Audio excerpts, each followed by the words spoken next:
யாமினி, 3 மணி ஆகிறது. நான் கொஞ்சம் படுத்துக்கிறேன். அசதியா இருக்கு.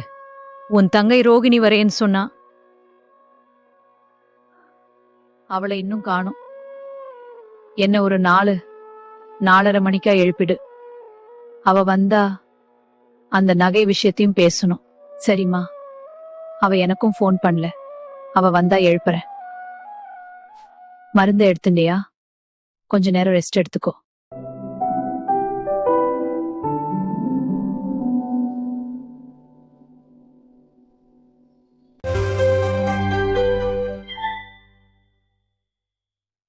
வா ரோகிணி, நீ வருவேன்னு அம்மா சொன்னா.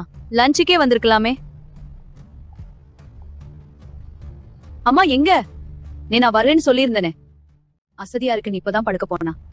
1 மணி நேரம் கழிச்சு எழுப்ப சொன்னா. நான் இப்ப எழுப்பட்டுமா? முதல்ல நான் உன் கூட தான் பேசணும். கொஞ்சம் உட்கார்ந்து பேசலாமா? ஓ எஸ், பேசலாமே ரோகிணி. ஏன் டென்ஸ்டா இருக்கா? ஏதாவது ப்ராப்ளமா? கொஞ்சம் காஃபியாவது குடிக்கிறியா? எனக்கு எதுவும் வேணாம். முதல்ல நான் உன்னோட பேசணும். அப்புறமா அம்மாவோட பேசிக்கிறேன். கொஞ்சம் பேசலாமா? நீ யாரு, உன் குணம் எப்படின்னு எனக்கு தெரியும். ஒன்னும் தெரியாத மாதிரி நடிக்காத. என்ன ஆச்சு உனக்கு? நீ இவ்ளோ கோபமா ஆறதுக்கு நான் என்ன தப்பு பண்ணினேன்? காரணம் சொல்லாம கத்தினா என்ன அர்த்தம் ரோஹிணி? உறவே பகைன்னு உணராமலா சொன்னாங்க. அன்பு வெறுப்பா ஆகுறதும் நெருக்கம் விரோதமா ஆகுறதும் நாம நடந்துக்கிற விதத்துல இருக்கு யாமினி. என்ன பேசினாலும் பொருத்தமா பேசு ரோகிணி. தப்பு என்னன்னு தெரிஞ்சாதான் யார் தப்பு பண்ணாங்கன்னு தெரியும். என்ன ஆச்சுன்னு தெளிவா சொல்லு. உன்னோட பணக்கார மமதையும் ஆழமான பொறாமையும் ஈகோவும் சேர்ந்திருக்கிற உன்கிட்ட எப்படி பேசணும்னு நினைக்கிற பழைய யாமினி அக்காவா நீ இருக்கியான்னு முதல்ல யோசி. அதுக்கப்புறம் என்ன பிரச்சனைன்னு சொல்றேன். என்ன பேசுறேன்னு தெரிஞ்சுதான் பேசுறியா? ஏதோ ஆத்திரத்துல பேசுற மாதிரி இருக்கு. எனக்கு கர்வமா பொறாமையா என்ன சொல்ல வரேன்னு புரியல. எப்படி புரியும்? உன் வீட்டுக்காரருக்கு கடவுள் மேல மேல பணத்தை கொடுக்கறான். 2 பேரும் ஒரே களிமண்ல செஞ்ச பொம்மைங்களா இருக்கீங்க. உங்களுக்குள்ள ஜாதக பொருத்தம் இருந்ததோ இல்லையோ, பெருமையிலேயும் பொறாமையிலேயும் சரியான பொருத்தம் இருக்கு. நிறுத்து ரோகிணி, என்னென்னமோ பேசுற. என்னோட வீட்டுக்காரர மரியாதை இல்லாம பேசுறதெல்லாம் அநாகரிகம். கொஞ்சம் நாகரிகமா பேசு.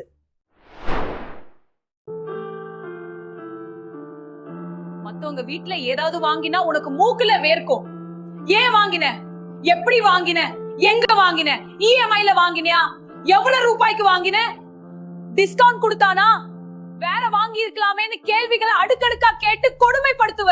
அதுவே உங்க வீட்டுல எது வாங்கினாலும் அதுதான் பெஸ்ட் சாய்ஸ். இப்படி எல்லாம் நீ இல்லன்னு சொல்லு பார்க்கலாம். நாங்கள்லாம் அறியாமையில வாழ்க்கை நடத்தலையே. நீ ஏன் அப்படி எங்களை பாக்குற?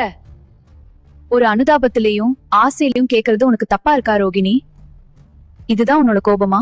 இல்ல இன்னும் வேற ஏதாவது இருக்கா?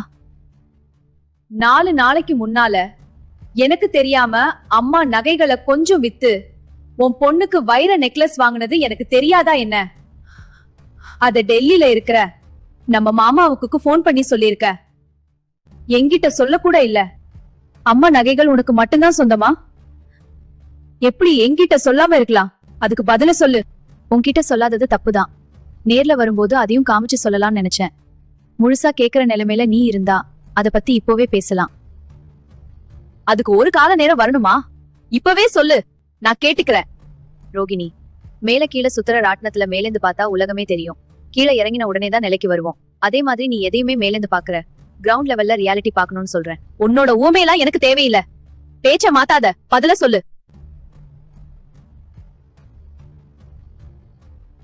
அம்மா போன வாரம்தான் தன்னோட நகைகளை பங்கு பிரிச்சு வச்சா. நான் வேணாம்னு சொன்னாலும் கேக்கல.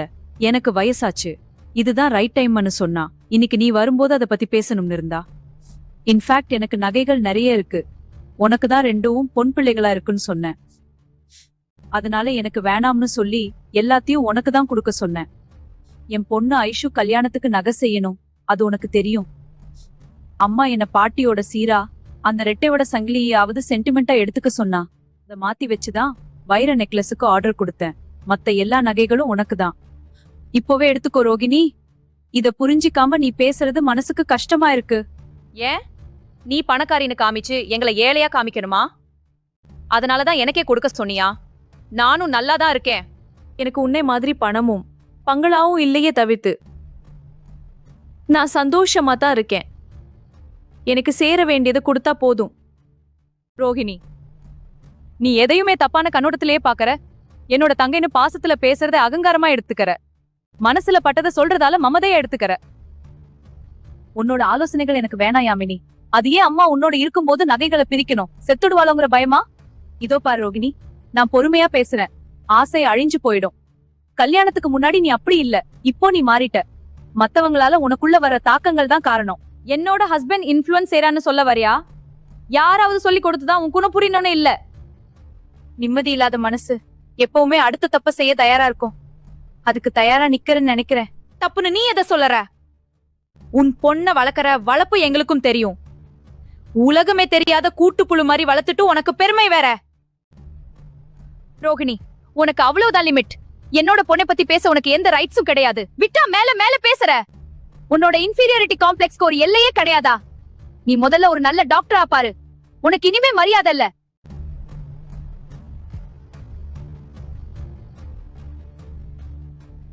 நீங்க பேசினதையெல்லாம் கேட்டேன். நம்ம 3 பேரும் உட்கார்ந்து பேச வேண்டிய நேரம் வந்தாச்சு. நான் பேசி முடிக்கிற வரைக்கும் யாரும் குறுக்க பேசாதீங்க. என்ன பேச வேண்டியிருக்கு? நீயும் பெரியவளுக்கு உடந்த.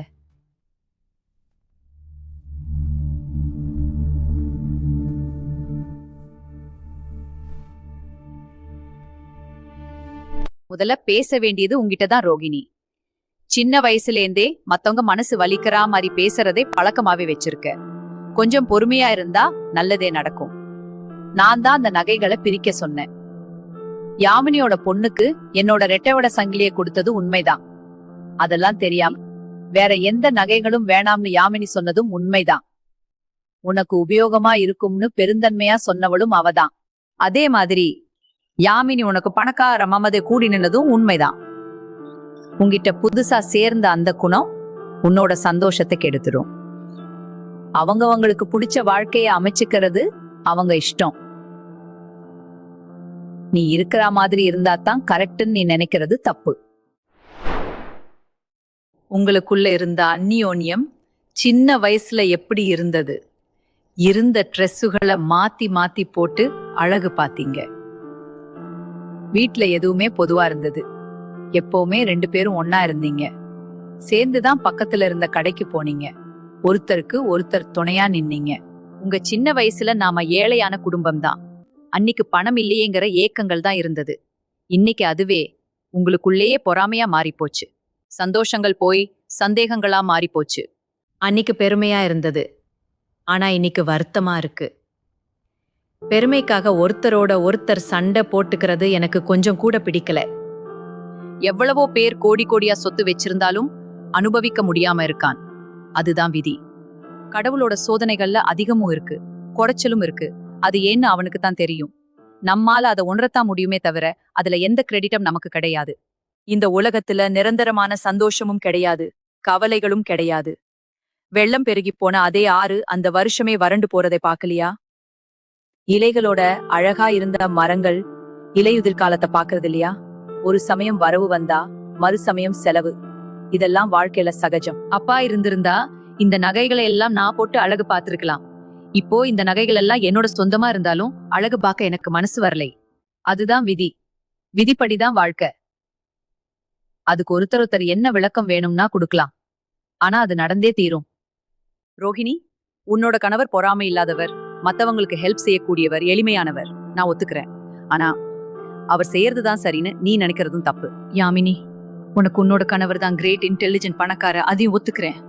ஆனா உனக்கு உன்னோட கணவர் எது செஞ்சாலும் சரின்னு நினைச்சு மத்தவங்களை நீயும் அவமானப்படுத்துறது நல்லாவே இல்லை. மத்தவங்க முடிவுகள்ல மூக்க நுழைக்காம இருக்க நீயும் கத்துக்கணும். நீங்க 2 பேருமே பேஷன்ஸ் தான். பெரியவளுக்கு ஒசத்திங்கிற சுப்பீரியாரிட்டி காம்ப்ளெக்ஸ், சின்னவளுக்கு தாழ்வுங்கிற இன்ஃபீரியாரிட்டி காம்ப்ளெக்ஸ். இதுல என்ன பொறுத்த வரைக்கும் மாத்து கருத்தே இல்ல. ஆனா உங்களுக்குள்ள இருக்கிற போட்டி உங்க வீட்டுக்காரங்களுக்குள்ள இருக்கான்னு ஒரு தடவையாவது யோசனை செஞ்சிருக்கீங்களா? அவங்க 2 பேரும் எவ்வளவு ஒத்துமையா இருக்காங்கன்னு உங்களுக்கு தெரியுமா? பெரியவருக்கு பணத்தை வளர்க்கணும். அதுக்கு சின்னவர் எங்க இன்வெஸ்ட் பண்ணணும்னு சொல்லி கொடுக்கறாரே, அது உங்களுக்கு தெரியுமா? அதுல ஒரு பங்க பெரியவர் சின்னவருக்கு கொடுக்கறதும் உங்களுக்கு தெரியுமா? அவங்க இத பத்தி எங்கிட்ட பேசுனது உங்களுக்கு தெரியுமா? இப்படி எதுவுமே தெரியாம ஏதாவது ஒரு வழியில பணம் வந்தா போதும் நினைச்ச உங்க பேர்ல தப்பு இல்லைன்னு நீங்க நினைக்கிறீங்களா? ஆனா அவங்க அதையெல்லாம் உங்ககிட்ட மறைச்சது தப்புன்னு நான் நினைச்சதுண்டு.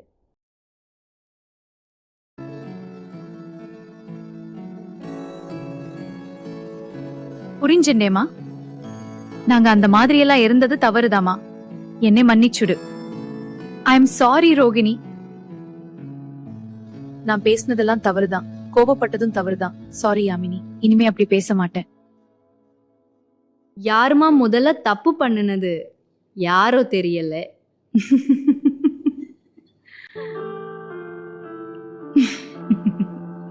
யாரோ என்று அம்மா சொன்னது யாங்கிற யாமினியா இருக்கலாம், அல்லது ரோங்கிற ரோகிணியா இருக்கலாம். ஆனா 2 பேருக்கும் தோணல.